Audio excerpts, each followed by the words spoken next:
Our next speaker and moderator with our two distinguished guests, Peter Galbraith and Dr. Mate Granic, is Ed Joseph. And he's a longtime friend of Croatia, and he better be. His wife, Eva, is from Osijek, and they visit Croatia every year. He has a few Croatian-American children. Ed has served and did serve over 10 years in the former Yugoslavia on the ground in 4 major conflicts. He served in Bosnia and Herzegovina throughout the war, along with 6 months in Croatia, actually in Knin, Serb-held Croatia. During the breakthrough action by the Croatian army to recover the Maslenica Bridge, Ed was sent to Zadar in 1993 as a UN liaison to the Croatian commander, Admiral Ledica. In July 1995, Ed was one of the few international officials in the safe haven of Zepa during another one of the General Mladic offensives. He testified twice at The Hague in different trials. After Dayton, Ed was active duty as a U.S. Army officer with I-4 based in Sarajevo. He led OSCE operations in Mostar and Brčko. I became connected to Ed because of the NFCA's work with Brčko, and we had a mutual friend, Mayor Mio Anic from Ravne Brčko, and Ed might share a few more details about really the multi-ethnic successes in the Brčko district. Under President Obama, Ed was the U.S.-nominated deputy head of the OSCE mission in Kosovo, and he still writes actively in the region. So Ed, please take over as moderator and lead us up to Ambassador Galbraith and Dr. Granic. Steve, thank you very much, and thanks for that kind introduction. Pleasure to be here on the panel with all of these distinguished guests. And let me quickly say, 3 points by way of introduction there. And some of this is a good segue from what Luca just spoke about. I'll give you a little bit more from an on-the-ground perspective. But first, as this is a Croatian-American audience and NFCA produced event, I want to first take a moment here and acknowledge that this is Vukovar week. This has been the remembrance of Vukovar, the most devastated and destroyed town in all of former Yugoslavia. And we should note, I want you to know I was in Vukovar last year, obviously before the pandemic. Had a chance to go around and saw the iconic tower, the Vodotoranj, and I understand that just this week, the famous iconic Vodotoranj water tower is about to go in function. And we also saw in the solemn remembrance of the victims of Vukovar, a significant step that a senior Serbian official came and knelt at the monument to the victims of the Ovčari massacre. So there is, I think, some powerful symbolism and some significant steps within Croatia as well towards reconciliation. And I think that those are powerful examples and to be credited. And the second point here is, again, particularly for Croatian Americans, to understand, as we remember Vukovar, I think the key word here is pride. I think Croatian Americans and Croatians everywhere should be very proud of the incredible progress that Croatia has made from, if you go back to Vukovar and think about it, existential threat to its existence. And my wife, Steve mentioned, is from Osijek. And people in Osijek, they're very proud of being the Nepokoreni grad, Nepokoreni grad, the town that never fell. And it's famous around the region, the town that didn't fall. There's the little Fico car that went up to the Serbian tanks there. And my wife, Eva, remembers vividly what it was like being there during the war. And to go from that stage, really existential threat, to being not just a member of the EU and NATO, but having the successful chairmanship of the EU presidency during the pandemic, it's really remarkable transformation there in Croatia. Obviously, many challenges still, but really, if you put it in perspective, this is really a remarkable step for this country. Second, let me say on the ground, Steve, and then third, I'm going to quickly come to what you said in our work together in Birchco. But second, on the ground, to give you a ground-eye perspective of what Luka was talking about. I was in Žepa. This is July 1995. This is contemporaneous with the genocide in Srebrenica perpetrated against the Bosniaks there by General Mladic and Bosnian Serb command. And I was in the neighboring enclave there, Žepa, dealing directly with Mladic, with Zdravko Tolomir, Milan Gvero, other leaders of the Serbian command, with one UN colleague to coordinate the evacuation of the civilians. And this is what's very important here to remember. Mladic, I spoke to him, and he had every intention of doing to Žepa what he did in Srebrenica. He had difficulty because the men were hidden in the forest. And so it was, he hadn't yet committed to doing a frontal assault, but I spoke to him. He gave the same message to me when I said, would you allow us to evacuate these men, the soldiers, if we come to a deal? There were negotiations in Sarajevo. And Mladic's answer to me was, yes, I will let them leave except for the war criminals. This is what Ratko Mladic himself said. It was actually said the same thing in Srebrenica as well. And what's interesting here is that it was the Croatian offensive in Western Bosnia that Luka just mentioned that immediately took Mladic and forced him himself personally and to redeploy forces to the West, and that prevented this frontal assault. And it was, of course, the heroic stand of the commander in Žepa, Avdo Palic, who refused and had delayed before surrendering. So it was those two events that actually saved the majority of their, the commander, Avdo Palic, was not among them, and he was seized from our UN compound and executed.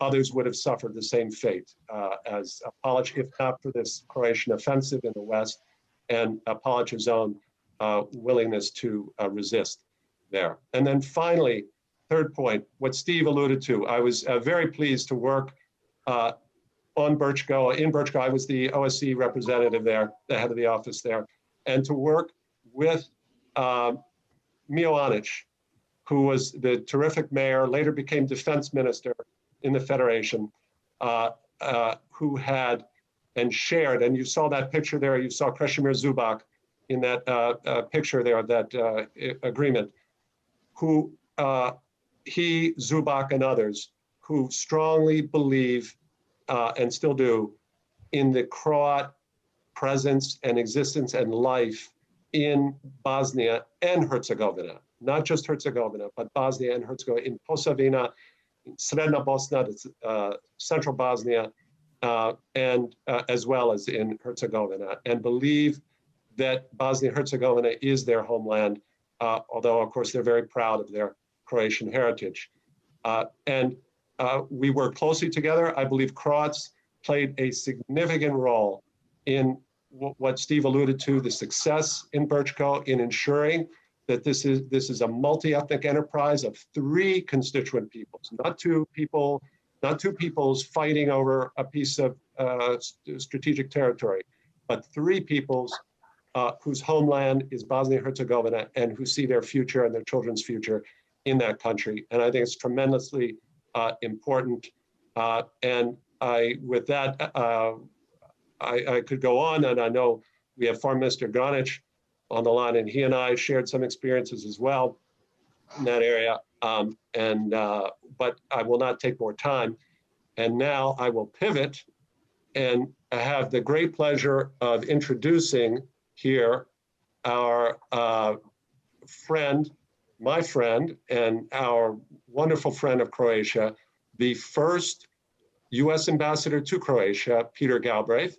And Peter, in addition, as an ambassador, played a critical role in, I mentioned Vukovar earlier, played a critical role in negotiating the Erdut agreement there, which again spared tremendous human life and destruction, as well And Peter also was present and played an important role in Dayton and the Dayton Agreement. And I'm just going to slip in here, Peter, one personal remembrance here, that I can remember being at the U.S. Embassy in Zagreb. I believe it was a 4th of July celebration. And Peter, this is way back when he was there. There were no war criminals, had been Mladic, Karadzic, let alone Milosevic. None. The idea of even getting them to The Hague was, at that point, seemed completely far-fetched, and as well as others. And we should point out all have sides, and all peoples have to, those who committed war crimes have to answer to them, for them, whether in Kosovo or Bosnia or in Serbia or wherever. And Peter stood up and told the audience, he said, these war criminals, we will get them. They can hide, but we will get them. And Peter, your words proved prophetic and correct, and I now give you the floor. Well, thank you very much, Ed. Let me also thank Steve and the National Federation of Croatian Americans for putting together this program. And Steve, the work that you've done, I realize now 25 years in this role, and it's been terrific. Ed, it's great to be on the program with you. We had many conversations.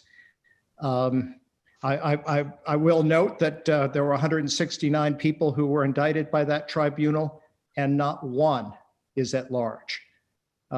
Some died before they got to trial, but nobody escaped. But I also very much remember, perhaps the most memorable meeting was after you had come back from JEPA, and your description of what happened and the courage that you showed there. I would say to Luka Misetic, boy, I'm so glad you presented that history, because the way in which the history is told doesn't pay attention to the importance of Bihać as a reason for Operation Storm taking place at the time it did. And, you know, because in America, it's all about America. We talk about the NATO bombing campaign, but that would have had no impact without the boots on the ground.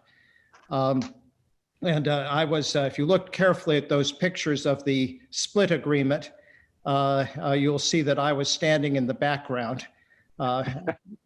I learned not to ask for instructions or permission to go do things, and so I was invited by President Tudjman and just went down. But those were some absolutely critical events. And since Ed mentioned Vukovar Week, I just wanted to say that the very first place that I went as the first U.S. ambassador to Croatia was to Vukovar. And when I came out to Osijek, we had a press conference, and the first question, perhaps with a little edge on it, was, why did you go to Vukovar? So I said, well, I'm the ambassador to Croatia, and I went to Vukovar, Croatia. That was the first statement that the United States ever made, which actually recognized the boundaries of Croatia, because although we had recognized Croatia in April of 1992, we hadn't actually taken a position on the boundaries. Before I say any words about Dayton, I also want to just say a word of remembrance of the people who made it possible, my fellow diplomats. Of course, Richard Holbrooke, who would love to be here today, and we can just imagine what I can hear his voice actually, but also the three who lost their lives trying to bring about Dayton: Bob Fraser, Joe Cruzel, Nelson Drew, who died on Mount Igman. And it's a striking thing that in this entire effort to bring peace to Bosnia and Herzegovina, not a single American or NATO soldier lost their lives. But we did lose 3 diplomats, and if you want to include those who died on the Ron Brown plane crash as part of a peace mission, 38 non-military. So when we get to these situations, there are people who are in civilian positions who often take very significant risks. And I know, Ed, you were one of those who was really on the front line. Looking back 25 years, I think it is appropriate to reflect how much has been accomplished. I know that Minister Granic will remember President Tudjman always talking about Croatia being part of the Euro-Atlantic community. But at that time, that seemed like a very remote possibility. And yet here we are 25 years later. Croatia is a member of NATO. Croatia is a member of the European Union. Croatia was served in the presidency of the European Union. And so enormous progress has been made. And while, as Luka Misetic pointed out, the Dayton was never intended as a final settlement for Bosnia. None of us who were there would have said this was a brilliant agreement in terms of how you would run a country. But it was the most that could be accomplished that ended the war. And 25 years later, that war is over. The war criminals have all been held, at least the internationally indicted ones, have all been held accountable. People have been able to return, at least in some measure, to their homes. There's freedom of movement. So a lot has been achieved. And I think for those of us who lived through the war and who witnessed it, we tend to see things as more half full, the glass half full, than those who look at it and came to the situation afterwards. I wanted to say a couple of words about Dayton and how we got there. First, Dayton grew out of a unique moment in international relations. The United States was in very much the sole power and superpower, but in many ways the sole power in the world. Russia, the Soviet Union had collapsed. Russia was, almost not a factor. The European Union was just getting started. In fact, when the war began, it was the European Community, and it proved at that time unable for the project. China was not the power that it is today. So the parties in the Balkans, they looked to the United States. And when we were disengaged, they were not angry that we were, at least not openly angry. They simply sought for us to get involved.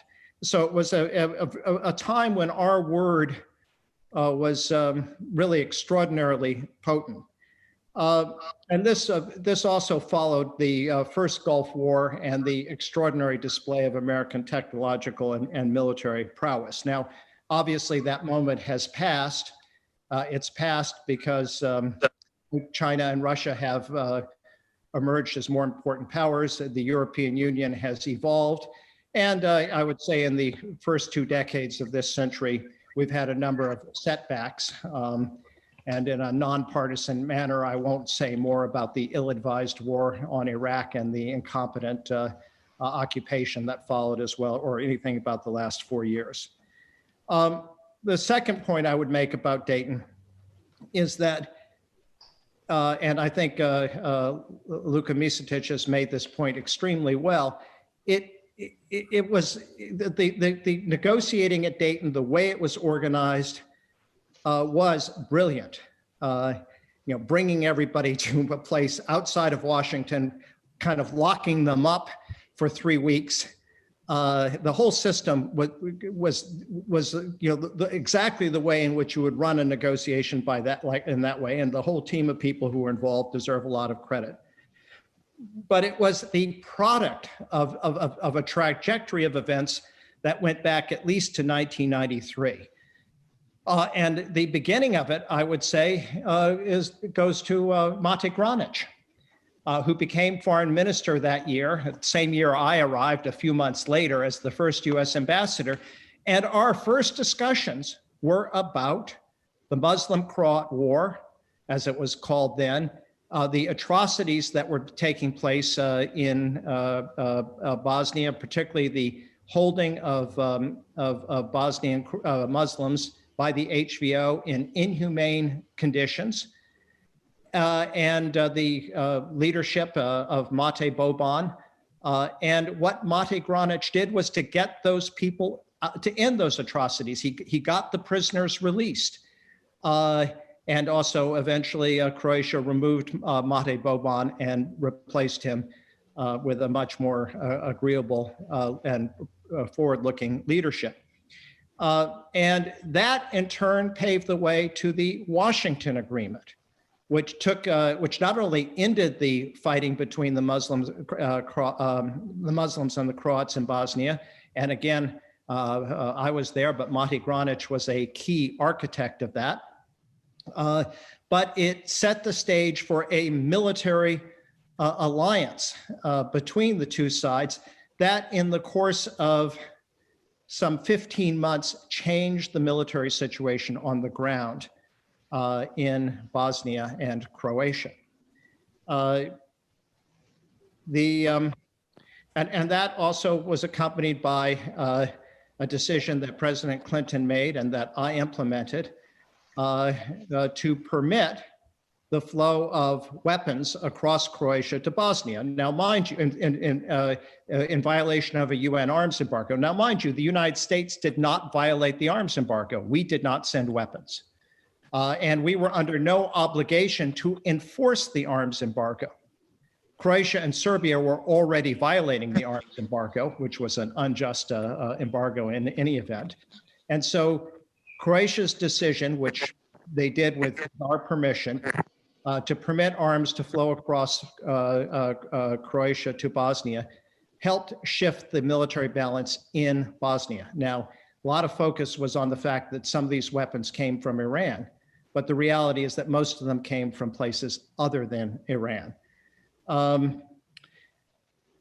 Then, as Luka Misetic said, there was the Operation Storm and how that set the stage for Dayton. The NATO bombing was a supplementary fact, but it's also important to understand why, and what's important to understand is the role of the United States here too. Now, Mate Granic, I think will agree with me. The Croatia came and asked the United States, asked me, but of course I got instructions, what our attitude would be if they took military action.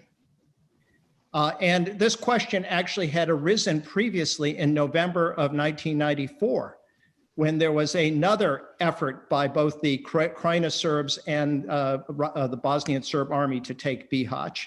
And at that time, I had been instructed to tell President Tudjman, no, don't do it. We don't want a wider war. But after Srebrenica, the US took a different position. I can't say that it was automatic. It required a lot of lobbying to get the right instructions. And our position was, we are not going to object. And again, it was that military action that changed the situation on the ground. It was much easier to get to a 51-49 split when the Bosnian Serbs held 45% of Bosnian territory than when they held 70%. And so this was absolutely a key development. Also part of it was it took some time to get Washington to recognize it, that we couldn't get a settlement in Bosnia without having a settlement in Croatia, and hence the parallel tracks that went to solve the problems in Eastern Slavonia, culminating in the Erdut Agreement just 9 days before the Dayton Peace Agreement. There were a lot of points when the history could have turned out very differently. I was with Holbrook, and he and I debated or discussed. We didn't really debate. Should we certainly privately, he and I would meet with Tudjman alone, and then the larger team would meet. And in our private meetings, we did encourage Croatia to take some of these towns in Bosnia. I think we always regretted, I certainly did, that although we had urged Croatia to take Prijedor and Kozarac, that they didn't. And we were very ambivalent about Banja Luka, but we were concerned about the, not so much of wanting the Bosnian Serbs to hold Banja Luka, but the humanitarian consequences of a military offensive there, where you would then have hundreds of thousands of refugees trying to squeeze through the Posavina corridor. But the history is as it is. We did get to Dayton, and as Ali Izetbegovic said when he signed the agreement, he said, "This is not a just agreement, but it would be even more unjust to continue the war." And I think the future of Bosnia and Herzegovina is obviously going to be with Europe, as with the Irish conflict, which lasted generations. It was much eased by the process of European integration. And I think the same thing will be true for Bosnia and Herzegovina over time. When people aren't killing each other, when there's life, there's always hope.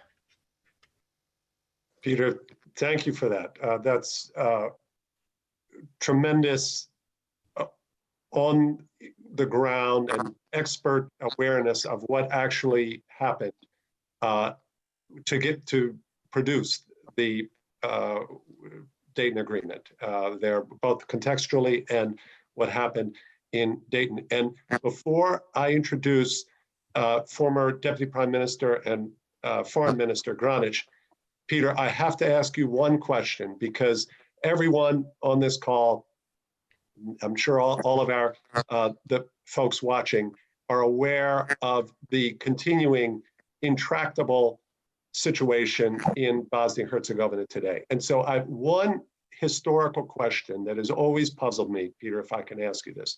You mentioned potential attack on Banja Luka. You mentioned that the Serbs had only 45%, and it was a lot easier to get the map.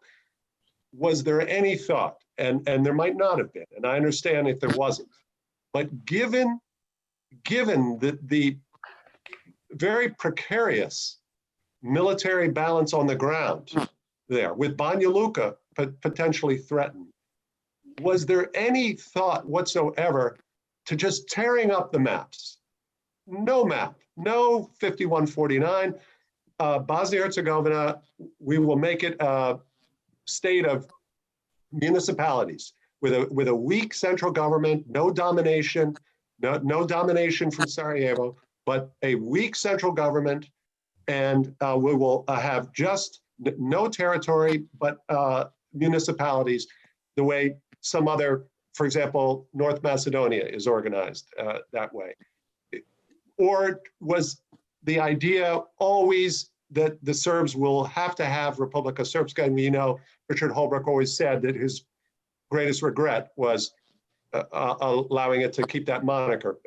Please, Peter, anything you could enlighten us on about that? You know, Ed, this issue is an issue that I have thought, well, for a long time, I thought, years afterwards, I thought about it basically every day. Because while when you look back at history, it all has a certain inevitability to it. But when you're living it through it and moving forward, it doesn't at all. And so the core issue about Banja Luka, Holbrooke did have instructions to tell the Croatians to stop. Neither Holbrooke nor I felt bound by those instructions. And there was a 2-day period, an evening where he stayed at the residence, and then the next morning when we met with President Tudjman on this issue. And we had a discussion.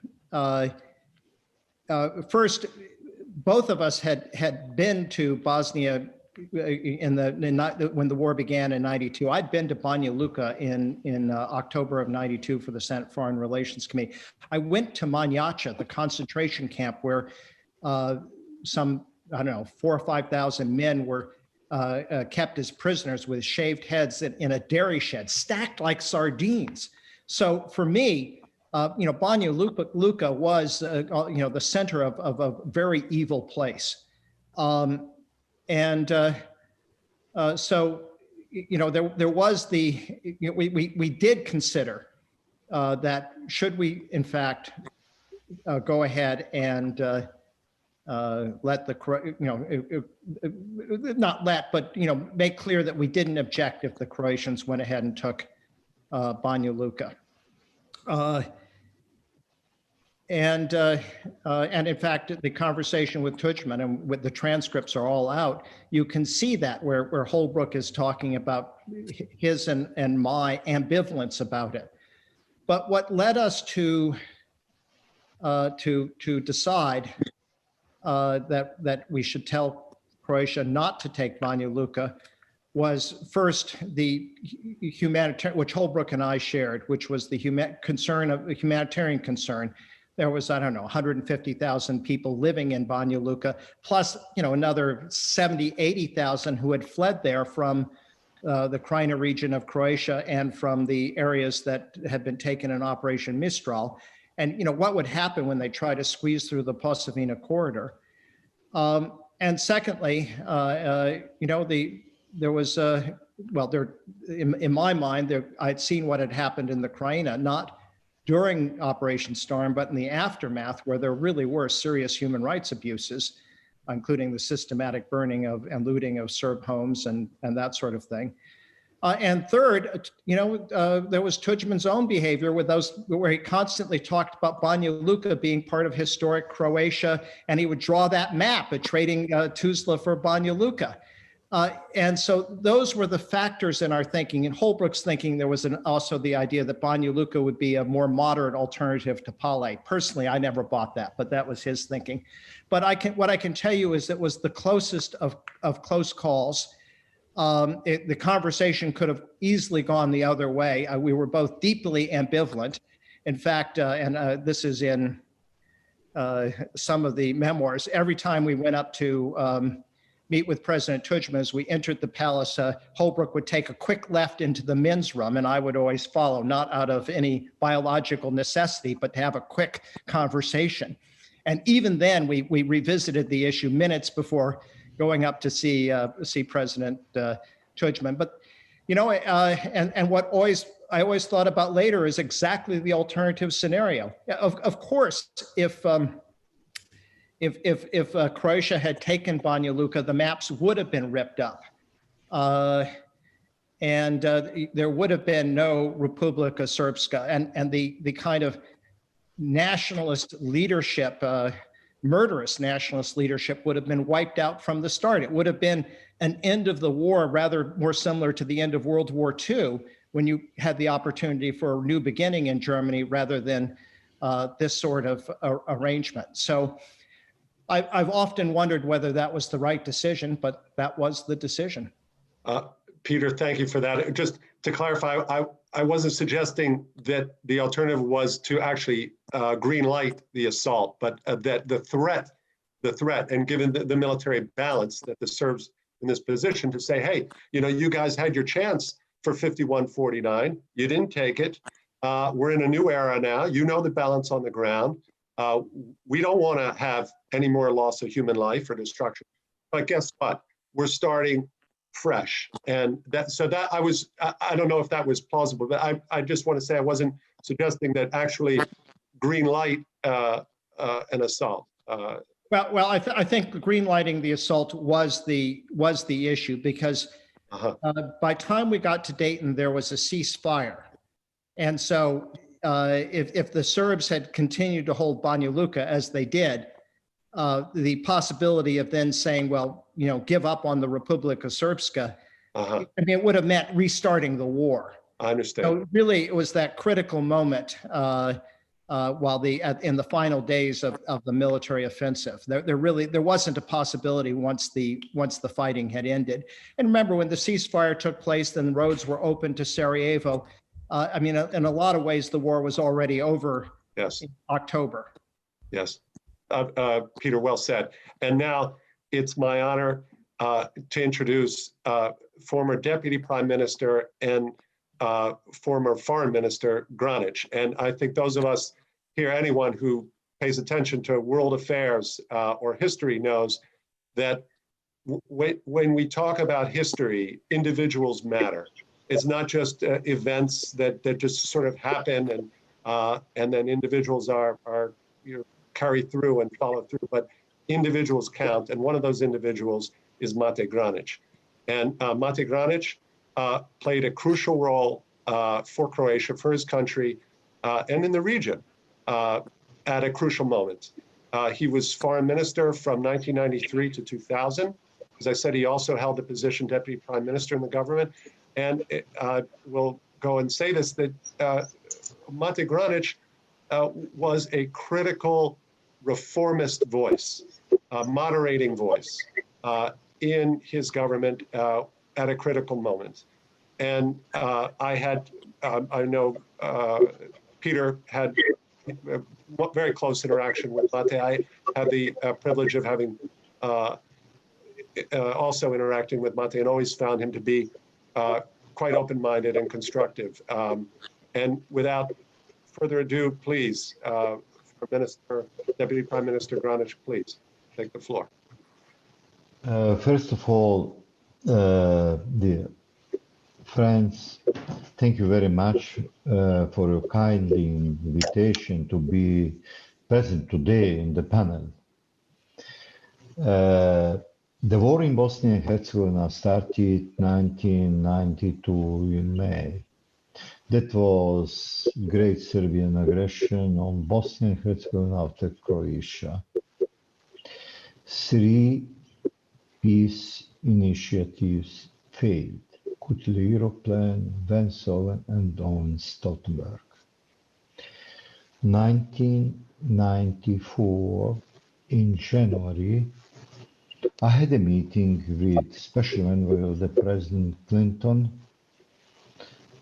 Charles Redman in Geneva, 5 hours lunch and discussion how to stop the war between the Croats and the Muslims in Bosnia and Herzegovina. During all this period, I had regular communications and contacts with my dear friend Peter Galbraith on daily basis. During this meeting on the 17th of January 1994, I proposed how to stop the war between the Croats and the Muslims and the concept of Federation of Bosnia and Herzegovina. We had 2 days to discuss, me with President Tudjman, Charles Redman and President Clinton, and Americans with Bosniak side.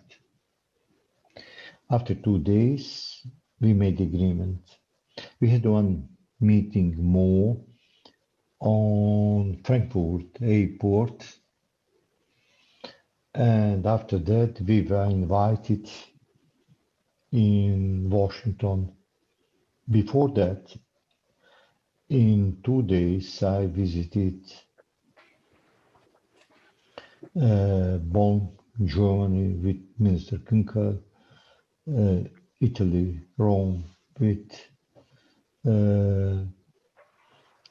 Minister Andrata, Jean-Louis Thuram, Holy See, and 1 day after that in London, Minister Redford, and discuss about the Croatian position. When I was in London, Warren Christopher's secretary called me that please come in Washington. I told I must return in Zagreb, discuss with President Tudjman, and after that I will immediately tomorrow come to Washington. I asked President Tudjman when I returned to Zagreb, are there any obstacles for me, any obligations before my meeting in Washington? President Tudjman told no any agreement with Serbian side, Milosevic and others. And I accepted. And during Peter's witness in Washington, practically I have open hands to discuss about every issue. We made agreement in Washington after 6 days negotiations that Bosnia and Herzegovina would consist of 3 constituent and sovereign people, Bosniaks, Serbs and Croats, and all others.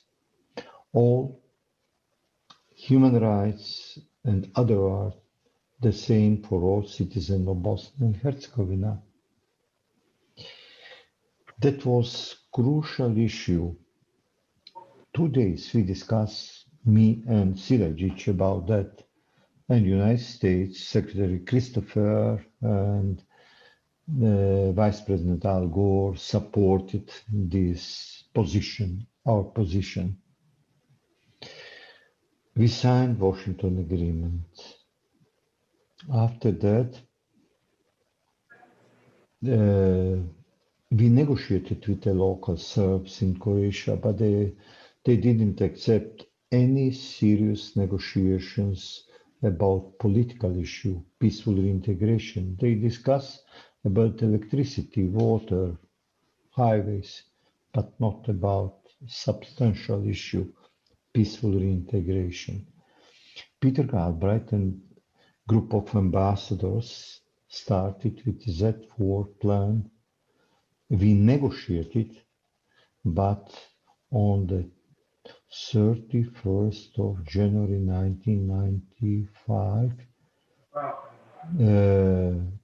leader of local Serbs, Martic, didn't accept in the hand proposal of the plan from the hand of Peter Galbraith.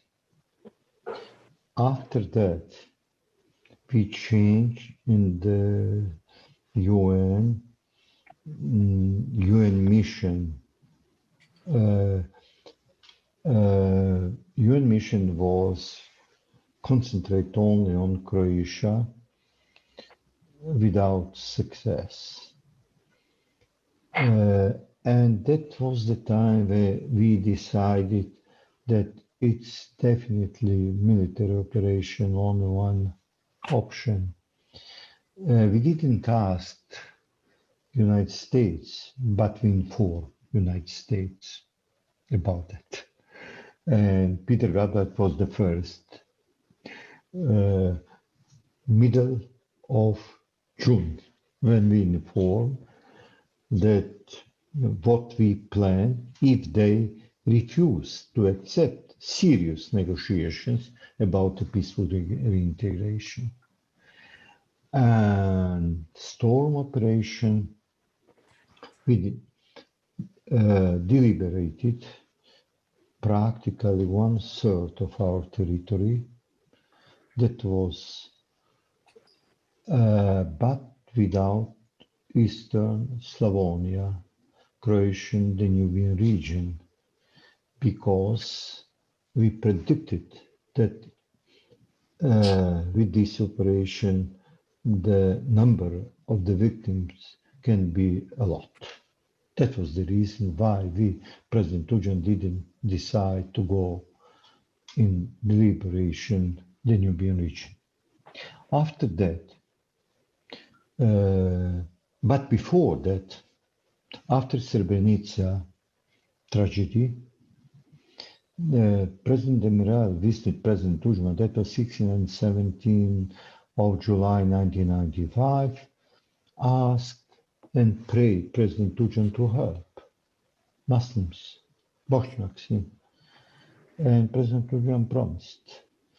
And I organized the meeting in Split, 22nd of July, 1995. Peter Galbraith, Ambassador Galbraith was there. We signed Split Declaration, what me prepared, and on the basis of Split Declaration, we had Bosnia and Herzegovina after 4 or 5 days, and we had especially Bihać. Bihać was in terrible situation, and Glamoch, Grafo operation on the basis of Split Declaration, on the legal basis of Split Declaration, our army helped. After storm operation, after NATO operation, the situation changed dramatically on the ground. And what happened in Banja Luka?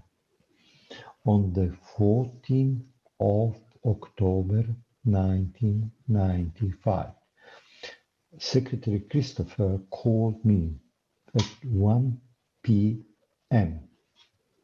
in Washington, that was 7 o'clock, and spoke with me 45 minutes and told me, stop, Mate, stop, you must stop.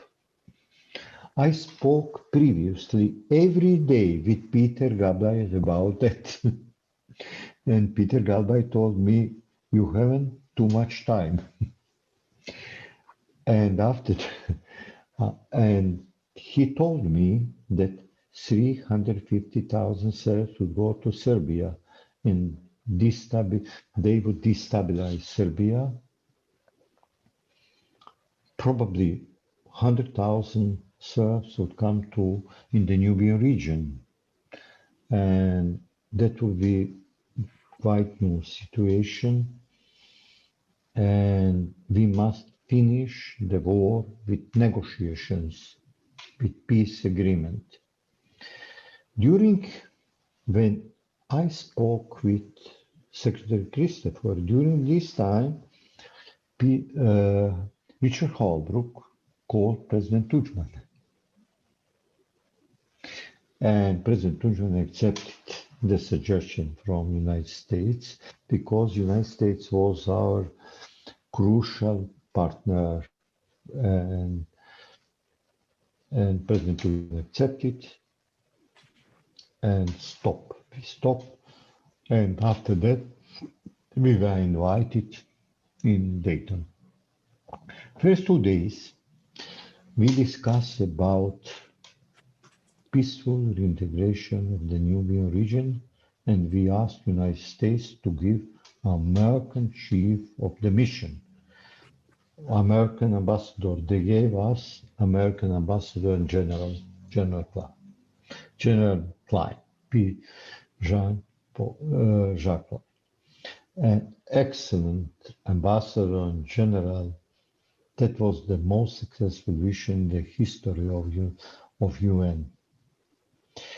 And second, we discussed about the Mostar, finished negotiations about Mostar, and after that about the Dayton Peace Accord.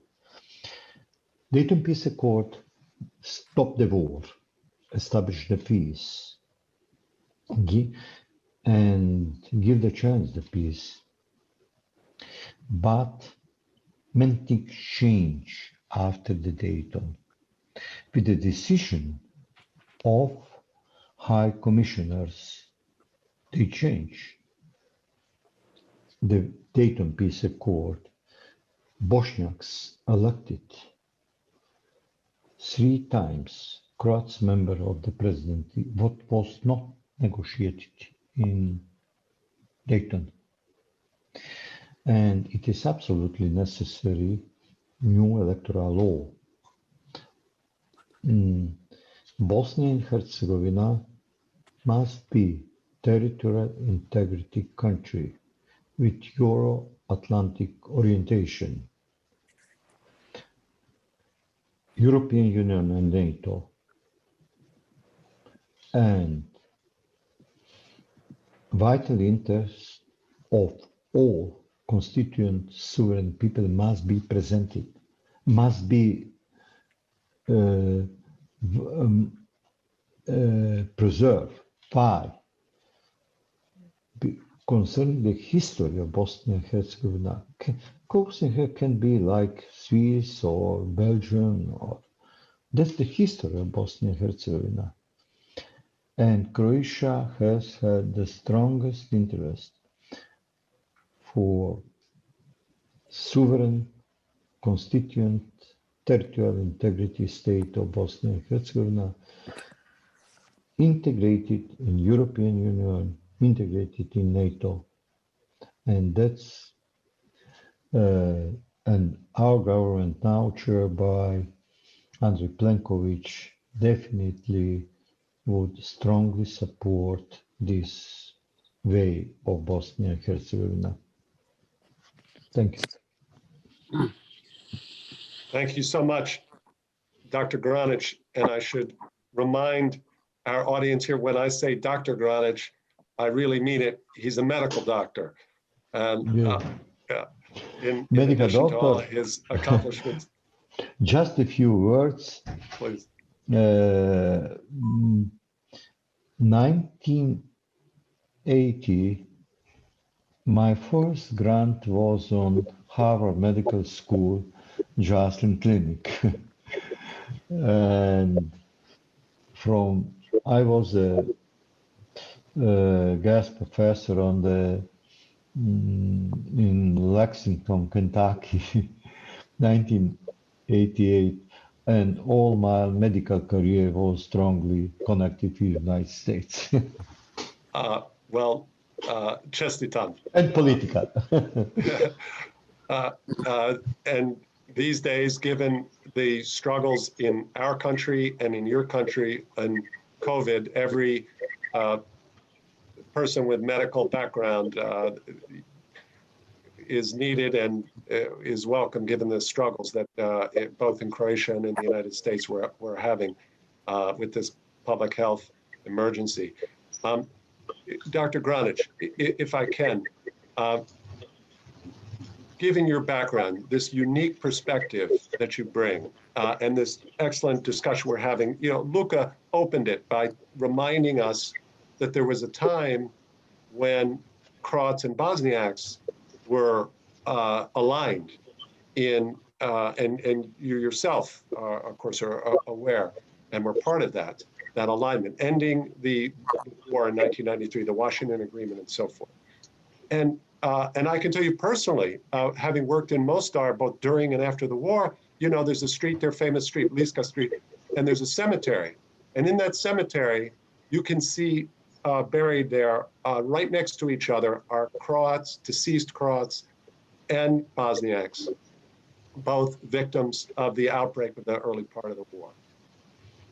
My question for you is not how do we return to that, because the goal now is not to get two to gang up on one and defeat a third. That was a necessary posture to end that war.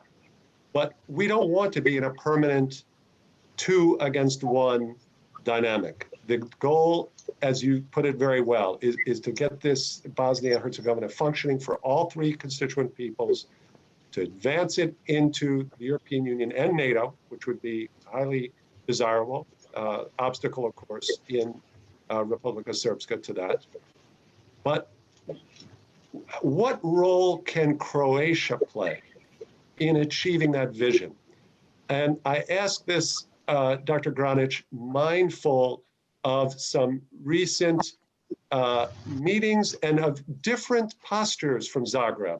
We had the famous visit of Stipe Mesic, President Mesic once, to Sarajevo, which was taken as a very inspiring gesture. And we've had some recent meetings that have taken place in the region that have created some concern. What role can Croatia play today, Dr. Granic, in achieving the vision that you set out to finally advance Bosnia and Herzegovina for the benefit of all 3, constituent peoples and to break this gridlock that is forcing so many of its citizens to leave the country? Please. Very precisely. 1994, 1995, there were only one superpower, United States. Without United States, nothing happened. United States helped in Washington Agreement and Dayton Agreement. European Union had not enough power to help all this peace process. No. Without United States, nothing. And United States were strongly present during all my mandate. What happened after that? Less interest of United States. European Union not enough strong for the control the processes. What is the situation today? Strong influence of Russia, especially on Republika Srpska.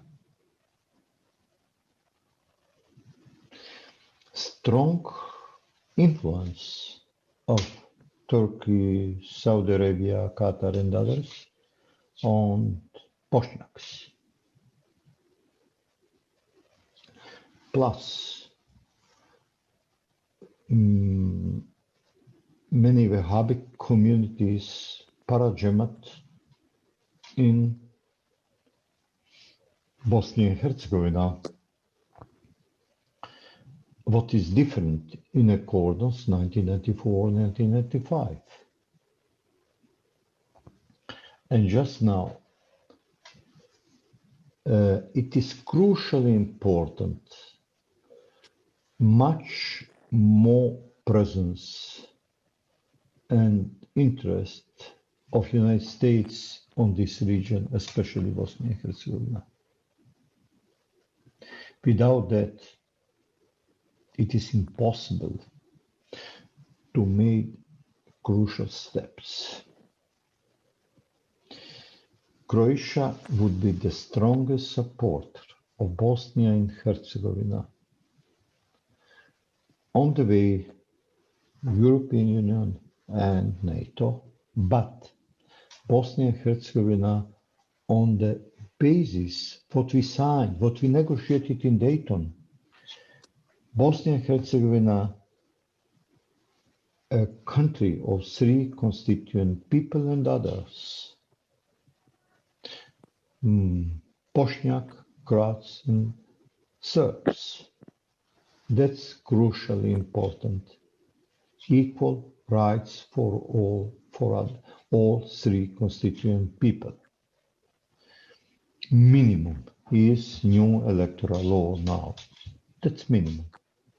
Minimum at this situation, and on the end, the new administration of the United States, much stronger presence in much more interest for this region, much more interest for Bosnia and Herzegovina is crucially important. Thank you. Thank you, Dr. Ed, can you, Steve, Ed, please. Can you hear me? Okay. I had to sign back in as a new Steve Rukavina since I got blocked. But Ed, great dialogue. And to have two principals from a negotiating treaty perspective, Dr. Granic and Peter, and then with your shoes on the ground, maybe you did wear boots too in 1995.